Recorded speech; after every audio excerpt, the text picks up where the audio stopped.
Hey everybody, Pat Kilner here with John Kirk in our studio here at Tower Hill Realty. And we are going to talk today about teams and the dynamic of a team, because one, I think from the consumer standpoint, it's a little bit foreign still. I think people understand that there are these real estate teams, but what makes a good team, a weak team, a team that's there just because somebody wants the convenience of not doing certain things versus a team that's really going to meld well. We love sports. We're going to bring in some sports analogy, I'm sure. And I want to just focus on that. And I think we're going to hit this once a month, this theme on teams. I think on the agent side, we get a ton of questions about how to build a really great team. And you, on a daily basis, are leading the Kilner Group. And it's been a great honor for me to allow you to grow in that role and frankly, take the book out of my hand. Take the role of the head of sales right out of my hand and basically forcing me to go create bigger things for the rest of our team, which has been a blast.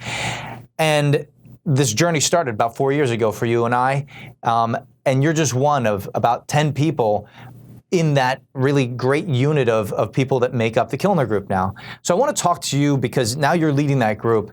And can you bring us into just the specific topic of how do you evaluate if you have a pro on the team? Mm-hmm. If you've got a real pro who's going to be able to champion the vision for what we want for our clients, how do you assess that in the first 90 to 100 days? Yeah, so I think the real great thing that you mentioned right away is how do you know that you have a pro? Yeah. Number one, we got to know who we're looking for, right? We're actually looking for a pro. Yeah. Right. We're not looking for somebody who's going to come in and be average, somebody who wants to come in and just do what they did last year if they're in the business already. Sure.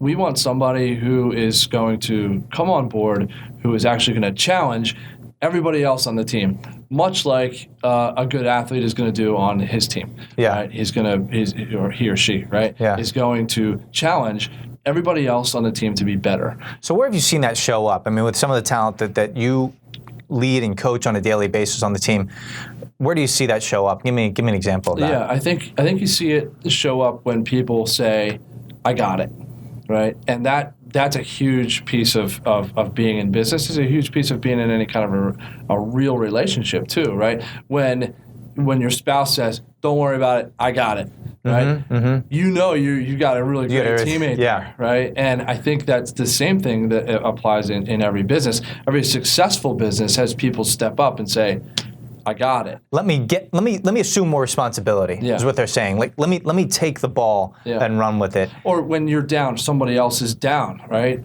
Yeah. It creates this vacuum that someone's got to step up and so that I think the key indicator is that you don't have to then say, "Can somebody please do this for me?" It's that it's somebody recognizing, it's subtle. Somebody recognizing that someone else is down on the team, and they have the time to fill that.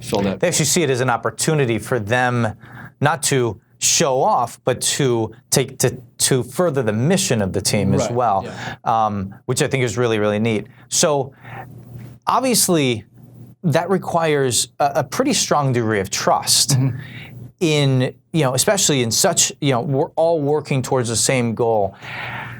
How do you feel you've been able to engender the most trust in team members early on? If you could pick out one, there's a lot, but how do you pick out that one thing? Yeah, just off the top of my head, I'm thinking about the thing that we just talked about. Somebody stepping up and saying, "I got it." Yeah. That actually, you're building a relationship when you join a team. Yeah. Right. You're joining any organization that you join. You're actually going to first have to build the relationships with the people to get the trust. Right. Yeah. And that's from the person who's coming into the team. Yeah. Right? But I also have to be able to give as well. So I think it's expressed mostly in a vulnerability, and the vulnerability to that someone shows up with. Yeah. helps you really build that trust fast. Yeah. It's not necessarily an empirical thing. We can't say on day 12 they should have trust. Yeah. Right. Like it actually grows over time, and it grows out of vulnerability, I think, on both sides. kudos to you, because I think, even your response is, well, it has to happen naturally in a human way. But there are these things that we use weekly, even daily, to make sure that trust really works at a really high level. Talk to me about, in terms of, you have a brand new person who you're trying to ramp up onto a team. What are the, for the sake of the folks who are agents who are thinking about coming onto a team, what are the 3 things that you think are most important for that agent? And we'll close it out for today. Yeah, I think there has to be a degree of humility, I think, which is kind of a big word. Yeah. But for anybody who's been a single agent, or even me coming out of a different company where I ran a company, sure, you have to. The person has to be able to have enough humility to want to be on a team. Yeah. Right. Well, humility is one of those classical virtues necessary for great leaders. So, do you think that's the case on every team? Is humility necessary for every team?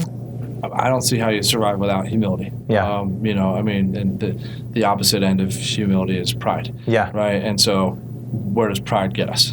Great. Love that. So the first is humility. They need to come with a humility and an ability to, I suppose, to learn because of that humility. Yeah, and part of that, and if you want to go to like a second kind of thing, it's accountability, right? So the person has to be have enough humility to be accountable to themselves and to be accountable to the team. Yeah. Right. And that self-awareness, the accountability that one person has to their own business, to their own way in which they work with the team is huge. We set up, and sort of you alluded to it, but we have a cadence of accountability built into the team already. Yeah. Right. We have mentorship. We have all of these things that actually make coming onto the team a really good experience, I think. And it's where we get to share what we know, and it's where we get to learn more and absorb this sort of relationship in a way where we're going to develop a lot of trust. Yeah. Because we have this cadence of accountability set up on a weekly basis. So, so those are. So accountability and humility. Is there a third that even comes close to those two? Yeah, I think overall, the team, people who come on the team also have to share in the team's vision, which is a little more broad as well. And I think we've experienced this a lot. We don't run a dictatorship, right? Where me or you is coming down and saying, we are going to accomplish these things. Yeah. It's a shared team exercise annually for us, where we can spend a day together or 2 days together as a team and really come up with our goals for the next year. Yeah. And so the shared mission, so to speak, the shared goals with everybody, like we develop them together. Yeah. And then that creates an awesome atmosphere where people can actually all pull in the same direction. And what's really interesting is the ability to bring somebody on early, develop in them skills and knowledge and habits so they can contribute to the team at a really high level. Yeah. So they can really start to cast vision for the team. Yeah. Is something that I've frankly has been one of the greatest joys of building a team is really helping people get to that point as quickly as possible.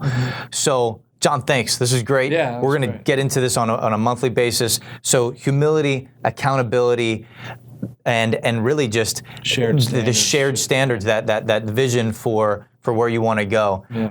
Awesome. Thanks again. Yeah, man. We'll see you all next week. Thanks, buddy. Thanks, man. Yeah.